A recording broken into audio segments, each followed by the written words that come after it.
Hi guys, welcome back to my channel. और यहाँ पे मम्मी जी, पटेल एंड चाची और मैं वाइट पपड़िया बना रहे थे। वाइट पपड़िया और कैसी लग पीली रही है मम्मी पपड़िया जी? बनती है। और उसके बाद मैंने शिप्पी आमटी सही में बनाई अच्छी थी, है। तो यहाँ पे मम्मी जी का reaction. Simpy Amti. Simpy Amti. And उसके बाद शाम के टाइम पे मम्मी जी ने बोला था कि अपन ये जो पपड़िया अपन ने तली है ये अपन शाम को अच्छी सूख जाएगी, उसके बाद अपन उसको तलना स्टार्ट करेंगे। तो मैं तलने बैठ गई थी और मम्मी जी नीचे एक नया एक्सपेरिमेंट कर रहे थे। जो आटे के गेहूं के आटे के जो गूजा होते हैं वो मम्मी जी ट्राई कर रहे थे मावा भर के। तो हम दोनों वो कर रहे थे और पटलेन चाची यहाँ पे रोटी बना रही थी एक साइड में। तो ऐसे हम तीनों का कॉम्बिनेशन है एंड हम तीनों पूरे time gossip gossip gossip gossip करते रहते हैं। तो ये जो पीली पपड़िया है ना, ये थोड़ा सा डिफ़िकल्ट होता है तलना, बिकॉज़ वो कच्ची नहीं रहनी चाहिए, वो नरम नहीं रहनी चाहिए। पहले तो मैं बिल्कुल भी हिम्मत नहीं करती थी कच्ची नरम रह जाए तो फिर, बिकॉज़ एक अगर सिड़ जाती है ना तो पूरा डिब्बा सिड़ जाता है। तो मैं मम्मी जी को ही बोलती थी कि मम्मी जी आप ही करो ये चीज़। पर अब धीरे धीरे कभी तो सीखना ही पड़ेगा ना यार। तो इसलिए फिर मैंने मम्मी जी को बोला कि मम्मी जी आप हमें एक बार, मतलब लास्ट टाइम, कि आप एक बार एग्ज़ामिन कर देना एंड देन मैं पर तलूँगी। तो मैं उसमें पास हो गई।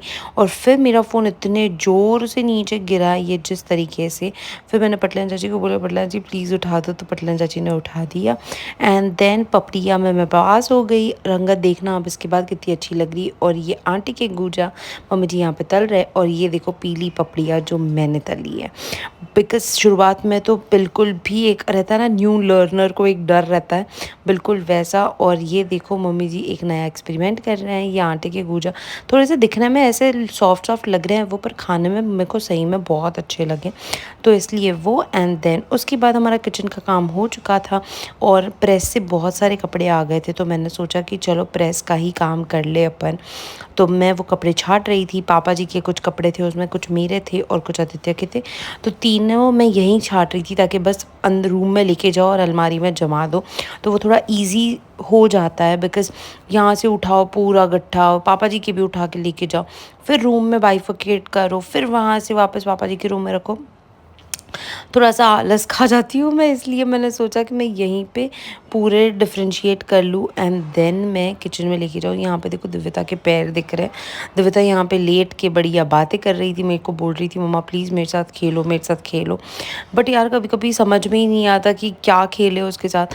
और मैं खेलती भी हूँ ना तो 15-20 मिनट के ऊपर मेरे को ऐसे होने रहता है कि दिव्यता यार मैं और क्या, अब दूसरा गेम खेलते हैं, अब दूसरा गेम खेलते हैं, ऐसे। वो भी एक गेम पे ज़्यादा देर तक स्टिक नहीं होती है, बट देन ऑल्सो। एंड हाँ, आजकल वो थोड़ा सा मी टाइम स्पेंड करने लग गई हैं, बिकॉज उसको स्कूल की वजह से उसको अकेले खेलने में ज़्यादा मज़ा आने लग गया। तो इसे बहुत ज़्यादा पीछे तो नहीं पड़ती है वो, पर हाँ कभी कभी पीछे पड़ जाती है कि प्लीज़ आप मेरे साथ खेलो। So that's it for today. और यही था मेरा आज का व्लॉग।